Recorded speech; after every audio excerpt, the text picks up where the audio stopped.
The bass. It's such a fun and versatile instrument to play. As a member of the rhythm section, you help to drive the band and define the harmony for the song. But you can also step into the spotlight and take a solo or even play a melody. Hi, my name is Dale Titus, and I'd like to welcome you to the Ultimate Beginner Series for the electric bass. More importantly, I'd like to welcome you to the wonderful and exciting world of playing the bass. In this tape, I'll be covering the fundamentals that you'll need to start on your journey to mastering your instrument. I'll show you the various parts of the bass, and I'll teach you how to tune and restring your instrument. I'll show you how to develop good picking and fretting technique, and I'll give you some great exercises that'll develop the strength and dexterity in both your hands. Lastly, I'll teach you how to create and play some common bass lines. First, let's pay a visit to an extremely busy musical trade show and see what different types of basses are out there.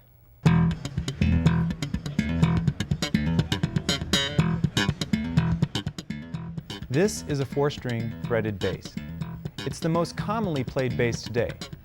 Because of its simple design and versatility, it's a great instrument for beginners.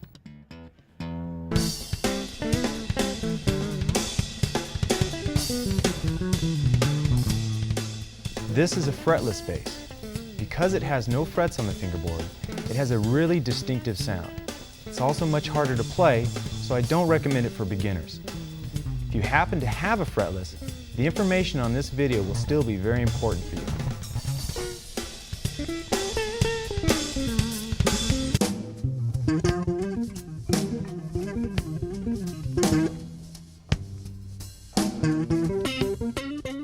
The 5- and 6-string basses are relatively new to the public, but are quickly gaining popularity. The extra strings allow the bass players to cover a wider range of pitches. Because of their wider necks and higher selling prices, I don't recommend them for someone who is just starting out.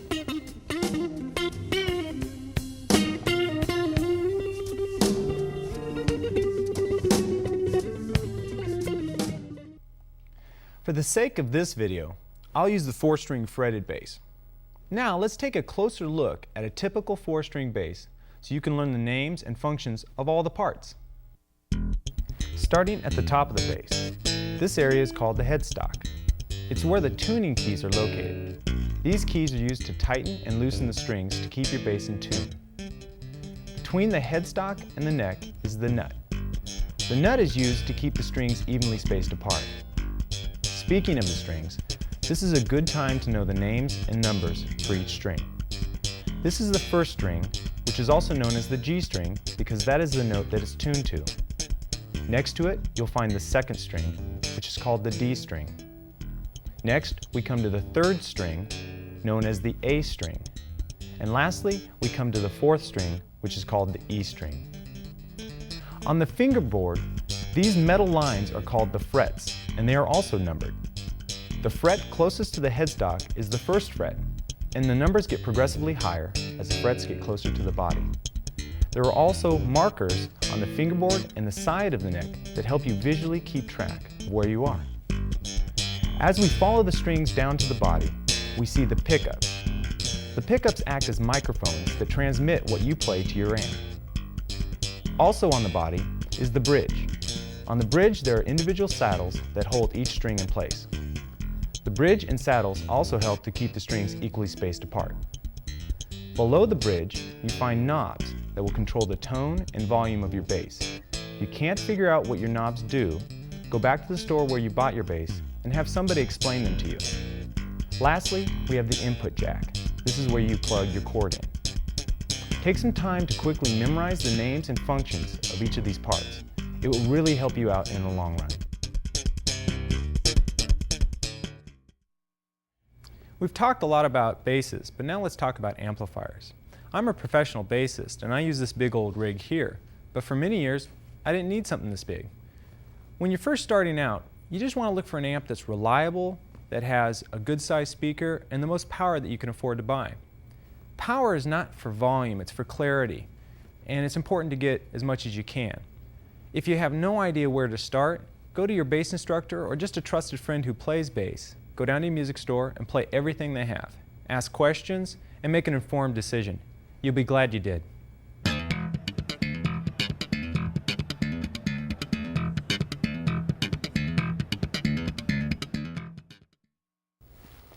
Before you begin to play, you need to know how to tune up.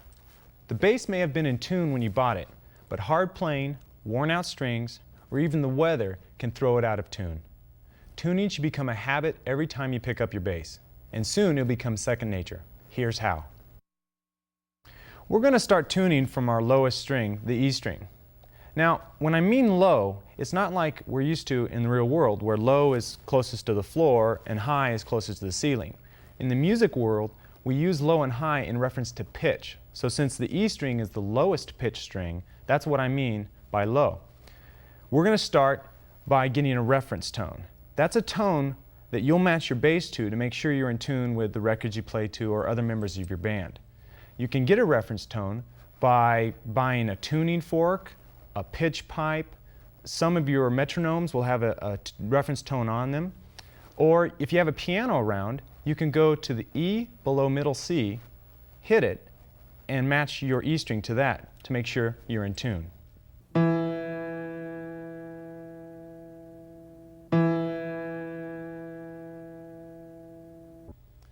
My E string is already in tune, so we're going to tune the rest of the bass to it. We do this by going to the 5th fret. We play the 5th fret on the E string, and then we play the A string open. Now, can you tell if the A string is lower than the E string or higher? If you can't tell, try playing them together and see if that helps. Now, in this case, I think it's lower, so I'm going to tighten up the A string until the waving goes away. There, it gets solid all of a sudden. Now we go to the A string because we believe it's in tune. We play the 5th fret also, and we play the open D. Now it's a little out of tune. Can you tell if it's higher or lower? I think it's higher, so I'm going to lower it by turning the tuning machine for the D string. When we're tuning, we want to tune up to the pitch. We don't want to come down to it. We want to tune up so there's more tension. So I'll drop it below.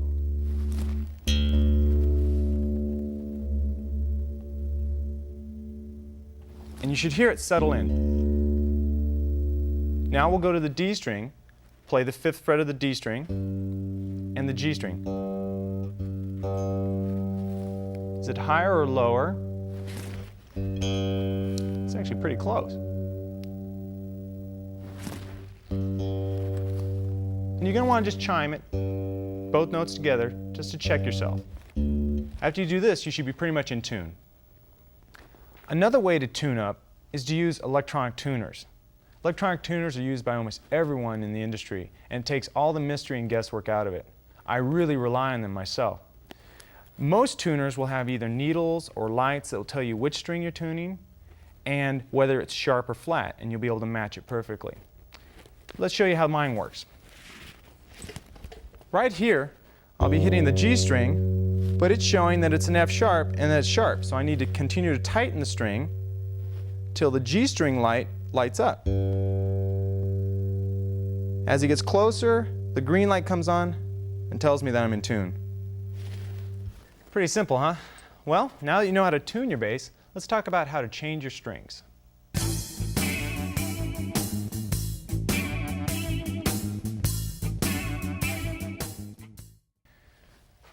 There are a few reasons why you're going to need to change your strings. One, of course, is if you break one.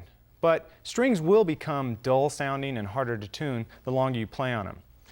I'm going to change my G string here. One important note is don't remove all your strings at once, because that releases too much tension and it's not good for the neck. So I'm just going to take one string off at a time. On the G string, some people will cut the strings off to get them off quickly. I recommend that you just take them off by loosening the tuner and pull them off and save them, because you might need them if you break a string. So here we go. Quickly just take the G string off, take it out of the saddle here. Now make sure you're putting the right string on, because that could really ruin your day. You always look for the right number and name. Here's a replacement G string. Okay, the first thing is you want to seat it, which is putting the ball end into the bridge and get a good fix there. Now down here, we're going to make sure that we have enough windings. So I'm going to give myself a couple inches after the post here and clip it. Now this is probably the only tool you'll need when you change strings, which is some form of wire cutter. In this case, I'll use a needle nose plier with a wire cutting attachment there. Now I'm ready to wind the string on. So with most basses, they'll have the split top tuning peg, which is really a dream to use. All you need to do is take the tip of the string, put it down the center of the post. It'll go into a hole and then it'll stop, and that's when it's ready to go. You always want to wind your strings so the strings go from toward the middle of the headstock and out. So the strings wind out like that. That's what we're going to do. So once the string is in the middle here, you bend it down, pull it tight, and then just start winding. As you wind, keep pressure on the string so it winds tight and nice, and the wind needs to move toward the headstock and not towards the tip of the post. This will give you better downward pressure and better tone and tuning stability. So we can just turn it quickly here.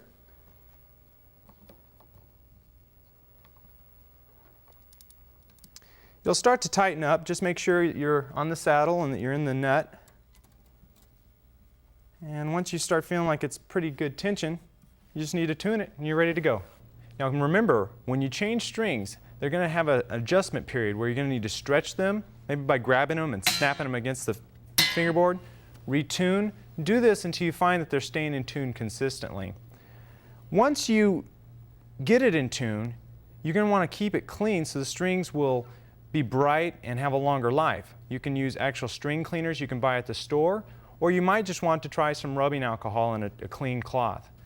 If you do tune up and you followed everything as I've said, and the bass still doesn't seem to play right, still seems to be out of tune, you're going to want to take it to a store where you bought it and have someone look at it, because the repairman will need to check some other adjustments. Now that we've covered tuning up, let's play.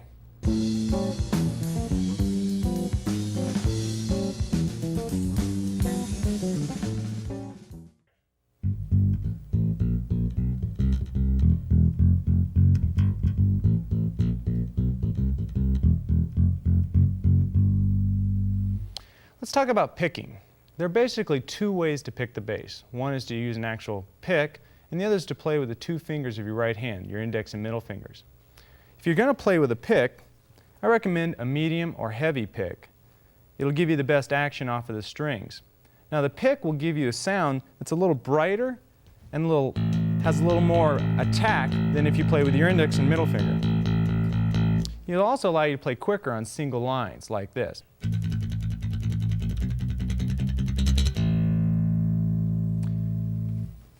For the purpose of this video, and because it's the most common technique, I'm going to be showing you how to play with your two fingers of your right hand. There are some fundamentals that you'll need to memorize and use to make sure this technique will operate for you. Basically, the primary one is to always anchor your thumb on some place of your bass. Now, I recommend, and most players will, put the thumb on the top of their pickup, so it's a good reference place and it'll give you more strength as you play. Also, another basic rule is to always alternate with the fingers, using the index one time, the next time using the middle, and back and forth evenly. It'll be better for you to sound smoother, and you'll have more speed and control if you can do this. Now, as you're alternating, when you're playing, it's okay to let the finger play one string and rest on the string next to it. That actually works as a good mute, and it's something that you just will incorporate into your playing. Now, let me give you an open string exercise that'll concentrate on developing your coordination with just your right hand. So in this case, you can actually just mute the strings with your left hand so nothing comes through. And we're going to start by playing 4 times on each string, like this.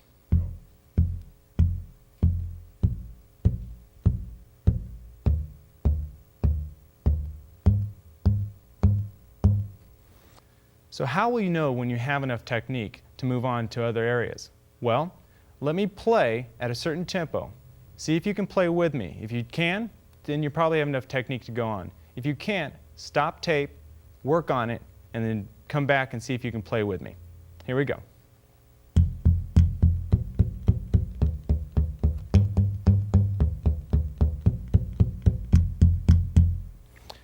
Now let's try it a little bit faster.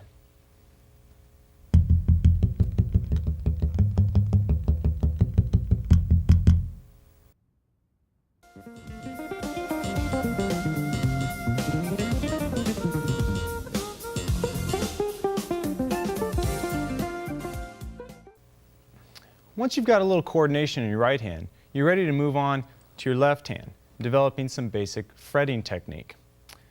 There's just a few rules you need to keep in mind here. One is try to keep the thumb on the back of the neck when you play. This is going to be good for about 90% of your playing, so it's a good habit to get into.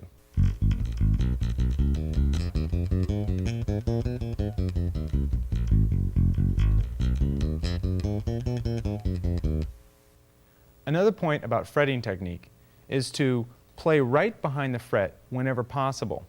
If you play too much on the fret, you get a rattle and you don't get good consistent tone. So try to play right behind the fret. Also, try to maintain a 1 finger per fret hand spacing. What that means is that your fingers will divide the fingerboard so 1 finger plays in each fret area. This keeps you from playing like this and having bad technique and bad sound. Also, try to maintain an air space in the palm of your hand so you don't grip the bass tightly and ruin your technique. Lastly, try to stay on your fingertips unless you're barring, because that'll give you a more clean attack and better tone.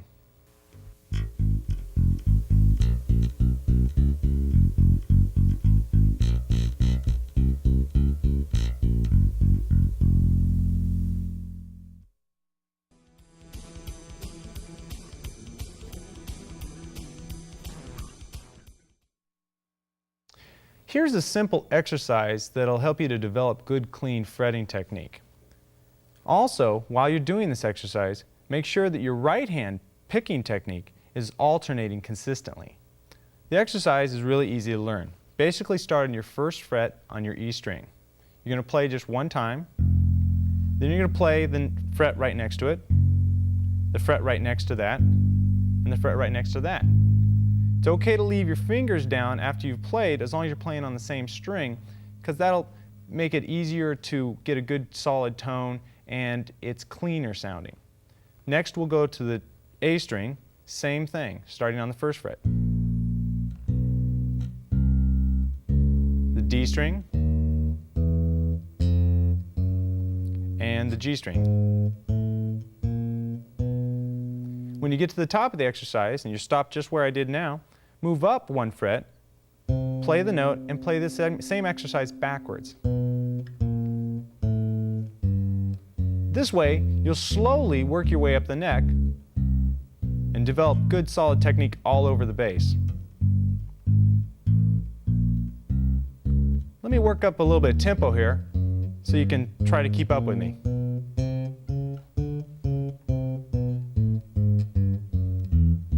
Watch your right hand alternation.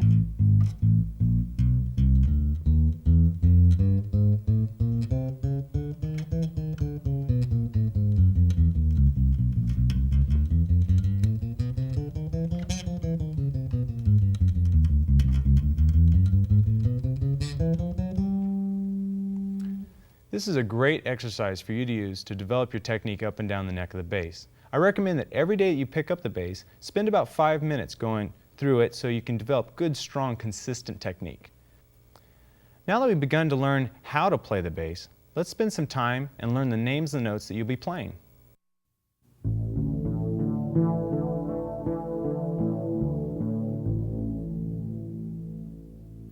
It's vital to your future as a bassist to know where all the notes are located on the bass. It will make jamming with other musicians much easier. It has been said that there is no real money above the 5th fret.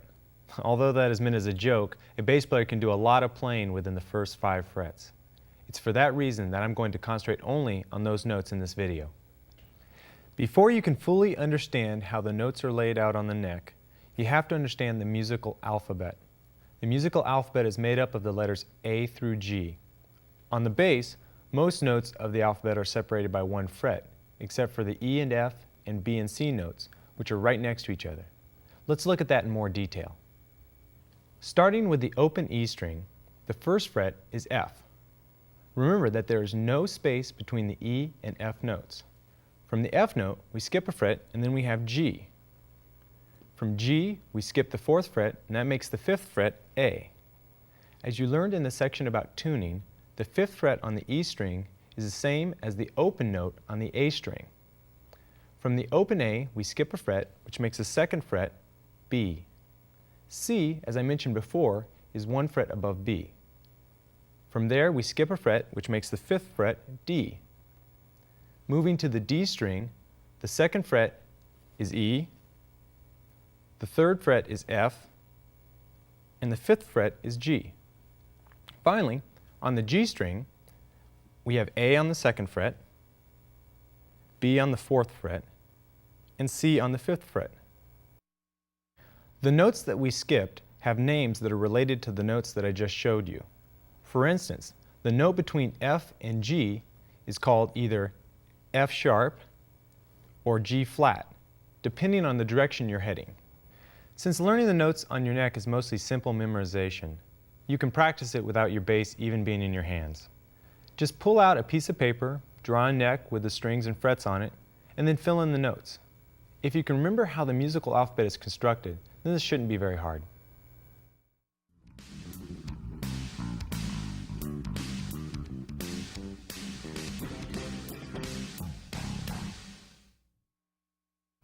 Now, let's talk about how to create some common bass lines. First of all, in many musical situations, the one note that you play the most is the root of whatever chord is being played at the time.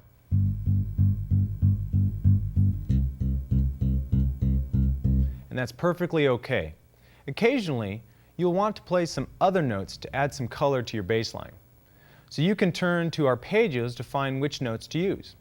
An arpeggio is made up from the notes of the chord played one at a time.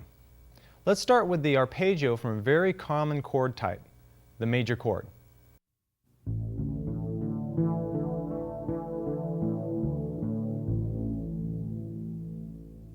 A major arpeggio is made up of the notes of a major chord, which are the root, the major third, and the perfect fifth.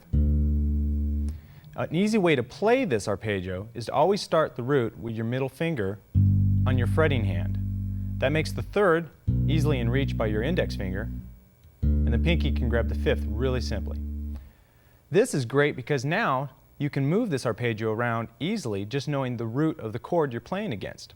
In this case, G, C, D, G. Now let's play over a track and demonstrate this arpeggio several ways. First of all, first time through the track, we'll play just the root. So every time the chord goes by, just play the root. Get used to where the root's laid on the neck. Second time, play the straight arpeggio.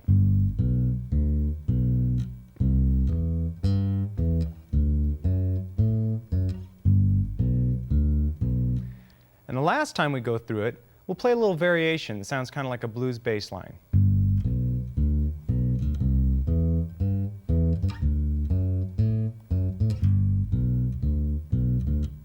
So let's try that with the track.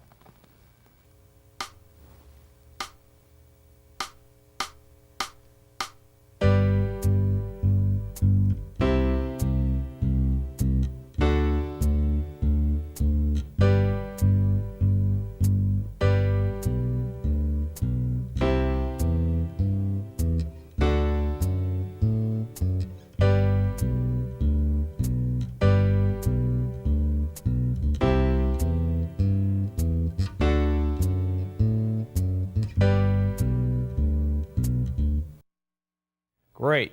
Now, if you had a hard time keeping up with me, stop the tape and play over the patterns until they become more comfortable.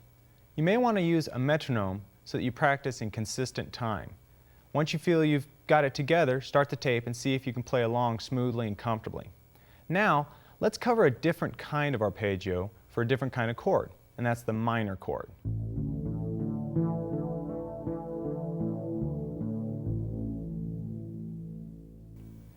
The minor chord is made up a little different than the major. It has the root, the minor third, which in this case is located on the same string as the root, and the perfect fifth. Now, this is a great pattern here and a position to play it because you can always start the chord or the arpeggio with your first finger. This way, just like in the major arpeggio, if you're playing G minor, you can go Then you can play C minor, D minor, and you can do it real simply by just keeping the same pattern for any chord. Let's also consider, what if we wanted to play the arpeggio with an open string as the root? Well, now we have to change our position a little bit. Let's say we're doing an E minor. We'd have the open E. We go up 3 frets from the string, the open string we're playing, and we play the 3rd. We go up 1 string and down 1 fret and grab the 5th. Real simple. So now our pattern for using open strings would be. Now that stays consistent even when we play on the A string and the D. With this next progression, we're going to use all minor chords and a combination of open position and closed position arpeggios. The first chord is A minor, so you'll play it like this. Next chord, D minor. You're going to move to B minor, and you have to use a closed position here. And then E minor. We'll also use a different rhythmic feel, and we'll play some variations. The basic feel we'll use is based off of eighth notes. Previously, in the major arpeggio groove, we played all on the downbeat if you're tapping your foot to the rhythm. That's called quarter notes. Now we're going to play when the foot goes down and up, which is eighth notes. So the first time we play it, we'll play just the roots. So we'll play A, D, B, and E. Next time we'll play the arpeggio, but we'll play 2 eighth notes per note of the arpeggio, like this.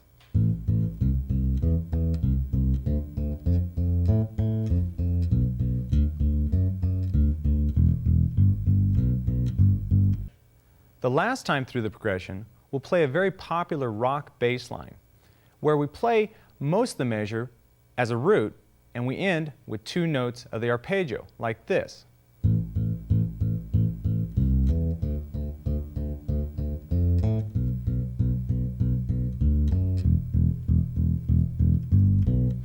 So let's remember that, put it all together, and play with the track.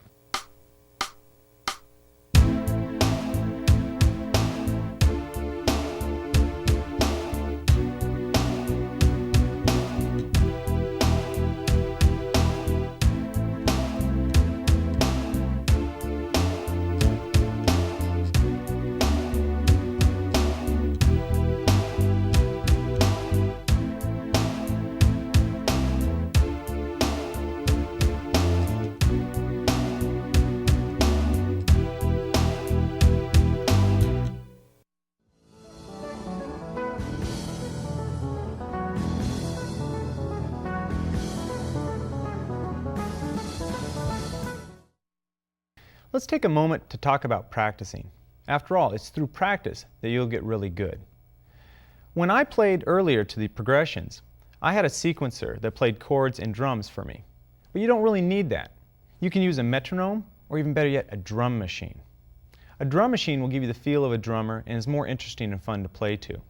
I've set up my drum machine, so now we can play through some of the harder sections of those progressions and make sure we've got them under our fingers. Let's take the major arpeggio progression, starting on G, and really work it up. Let's take the final variation that we used on the major arpeggio progression, since it was the one that involved more finger movement. It was maybe a little trickier to play.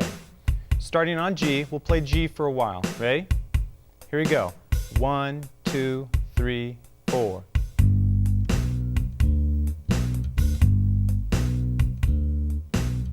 Make it smooth.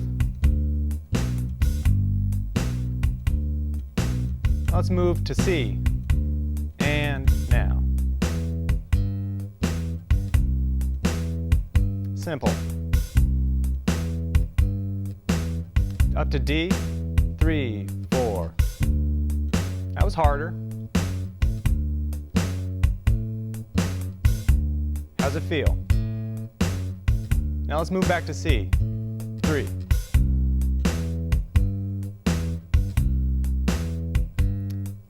go back up to D and D.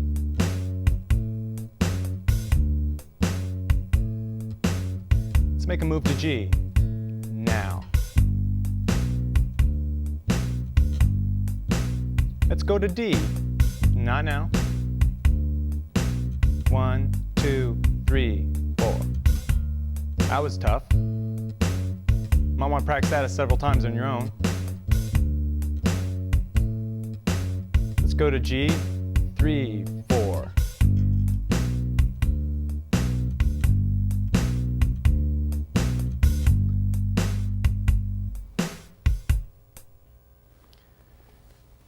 Great. That's a killer way to practice to make sure you're developing good technique and some confidence in your playing. Now, let's go to the minor progression. Take the final variation in that one, which is also a little trickier to play, and really work it out. So we'll be starting on A minor, and I'll call out the chords as they go by. So let's try this.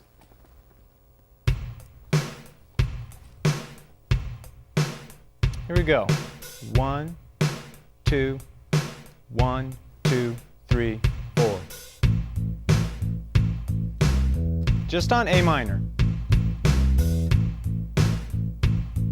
Really listen to the drums. Now let's go to the D.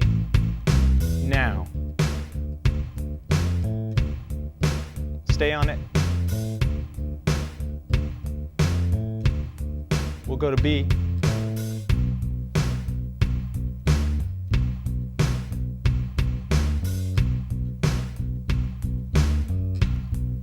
Let's try going to E now.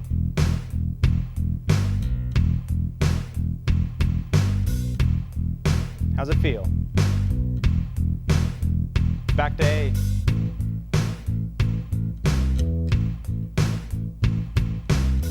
To D. Now.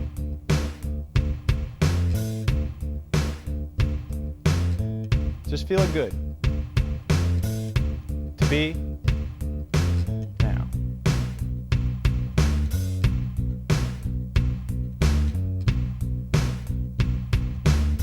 Back to E. Now.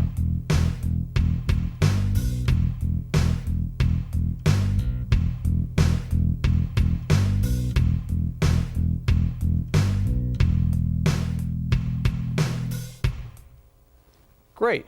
Again, this is a great way to practice, get your technique up, develop some confidence, and be able to move on to trickier bass lines in the future.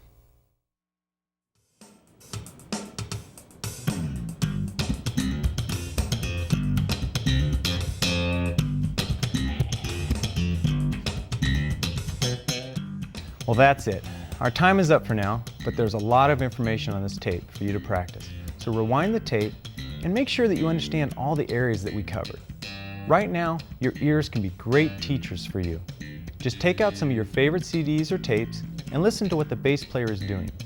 Also, focus in on what the drummer is playing, because that will help you prepare for the next tape in the series, where I'll show you how to play with the drummer. I'll also be teaching you some basic blues bass lines, how to slap the bass, and much, much more. So I'll see you then.